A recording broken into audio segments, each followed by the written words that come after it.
The wives were always quarreling, and the subject they quarreled most about was which of them had the stupidest husband.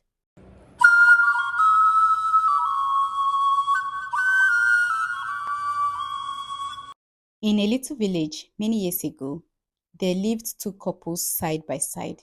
The men who worked under the same master were quite good friends, but the wives were always quarreling, and the subject they quarreled most about was which of them had the stupidest husband. Unlike most women who think that anything that belongs to them must be better than what belongs to anyone else, each thought her husband the more foolish of the two. You should just see what he does, one said to her neighbor. He puts on the baby's bib upside down, and one day I found him trying to feed her with boiling soup, and her mouth was scarred for days after. Then he picks up stones on the road and saws them instead of potatoes. And one day he wanted to go into the garden from the top window because he declared it was a shorter way than through the door. This is bad enough, of course, answered the other, but it is really nothing to what I have to endure every day from my husband. If, when I am busy, I ask him to go and feed the poultry, he is certain to give them some poisonous stuff instead of their proper food. And when I visit the yard nests, I found them all dead.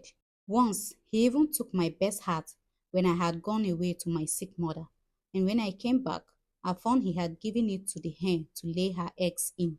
And you know yourself that only last week, when I sent him to buy some butter, he returned driving 150 ducks which someone had induced him to take, and not one of them would lay. Yes, I am afraid he is trying, replied the first. But let us put them to the proof and see which of them is the most foolish. So, about the time she expected her husband home from work, she got out her spinning wheel and sat busily turning it, taking care not even to look up from her work when the man came in. For some minutes, he stood with his mouth open watching her, and as she still remained silent, he said at last, "Have you gone mad, wife, that you sit spinning without anything on the wheel?" "You may think that there is nothing on it," answered she, "but I can assure you that there is a large skein of wool, so fine that nobody can see it, which will be woven into a coat for you." "Dear me," he replied, "what a clever wife I have got. If you had not told me, I should never have known that there was any wool on the wheel at all. But now, I really do seem to see something." The woman smiled and was silent, and after spinning busily for an hour more, she got up from her stool and began to weave as fast as she could. At last, she got up and said to her husband, "I am too tired to finish it tonight, so I shall go to bed, and tomorrow I shall only have the cutting and the stitching to do."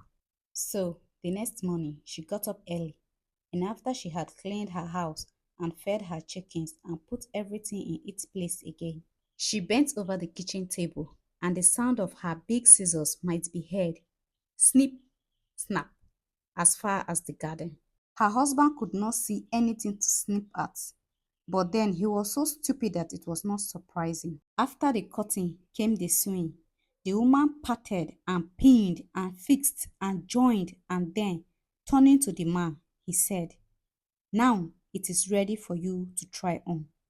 And she made him take off his coat and stood up in front of her, and once more she parted and pinned and fixed and joined and was very cheerful in smoothing out every wrinkle. "It does not feel very warm," observed the man at last, when he had borne all this patiently for a long time. "That is because it is so fine," answered she. "You do not want it to be as thick as the rough clothes you wear every day." He did, but was ashamed to say so, and only answered, "Well, I am sure it must be beautiful since you say so, and I shall be smarter than anyone in the whole village." "What a splendid coat!" they will exclaim when they see me. "But it is not everybody who has a wife as clever as mine." Meanwhile, the other wife was not idle. As soon as her husband entered, she looked at him with such a look of terror that the poor man was quite frightened. "Why do you stare at me so?" "Is there anything the matter?" asked he. "Oh, go to bed at once," she cried. "You must be very ill indeed to look like that." The man was rather surprised at first, as he felt particularly well that evening. But the moment his wife spoke, he became quite certain that he had something dreadful the matter with him and grew quite pale. "I dare say it would be the best place for me," he answered, trembling, and he suffered his wife to take him upstairs and to help him off with his clothes. "If you sleep well during the night, there might be a chance for you," said she, shaking her head as she tucked him up warmly. "But if not, and of course the poor man never closed an eye till the sun rose." "How do you feel this morning?" asked the woman, coming in on tiptoe when her housework was finished. "Oh, bad, very bad," answered he. "I have not slept for a moment. Can you think of nothing to make me better?" "I will try everything that is possible," said the wife, who did not in the least wish her husband to die, but was determined to show that he was more foolish than the other man. "I will get some dried herbs and make you a drink, but I'm very much afraid that it's too late. Why did you not tell me before?" "I thought perhaps the pain would go off in a day or two. And besides, I did not want to make you unhappy," answered the man, who was by this time quite sure he had been suffering tortures and had borne them like a hero. "Of course, if I had any idea how ill I really was, I should have spoken at once." "Well, well, I will see what can be done," said the wife. "But talking is not good for you. Lie still and keep yourself warm."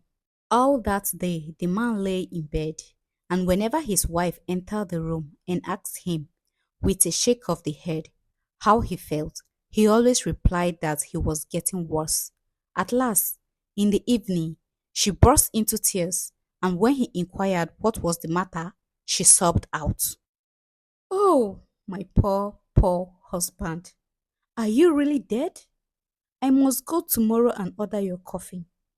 Now, when the man heard this, a cold shiver ran through his body, and all at once he knew that he was as well as he had ever been in his life.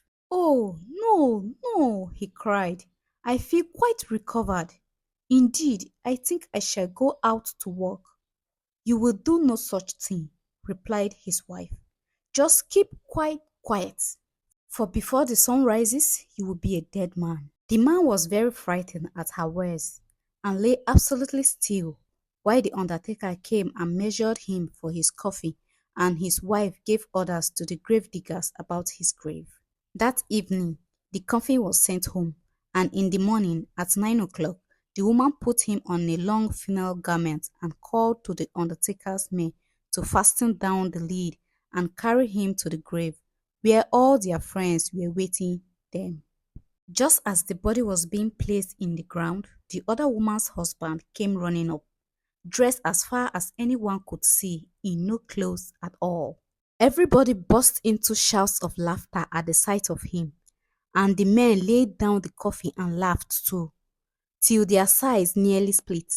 The dead man was so astonished at this behavior that he peeped out of a little window in the side of the coffin and cried out, "I should laugh as loudly as any of you if I were not a dead man." When they heard the voice coming from the coffin, the other people suddenly stopped laughing and stood as if they had been turned into stone. Then they rushed with one accord to the coffin and lifted the lid so that the man could step out amongst them. "Were you not really dead after all?" they asked. "And if not, why did you let yourself to be buried?" At this, the wives both confessed that they had each wished to prove that her husband was more stupid than the other. But the villagers declared that they could not decide which was the most foolish, the man who allowed himself to be persuaded that he was wearing fine clothes when he was dressed in nothing, or the man who let himself be buried when he was alive and well. So the women quarreled just as much as they did before, and no one ever knew whose husband was the most foolish.